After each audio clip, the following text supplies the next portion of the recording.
The Lion king సినిమాకి ప్రీక్వెల్గా రూపొందిన Mufasa పాత్రకి మహేష్ బాబు డబ్బింగ్ చెప్పారు.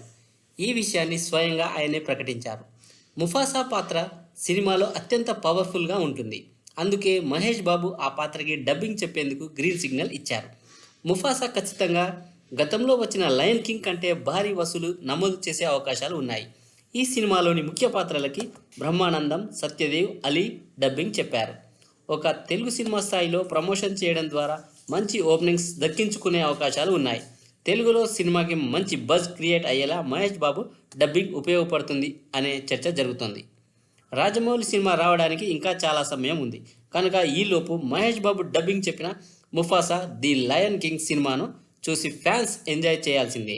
చూద్దాం. ఇక ఈ సినిమా డిసెంబర్ 20న ఇంగ్లీష్, హిందీ, తమిళ్, తెలుగు భాషల్లో విడుదల కానుంది.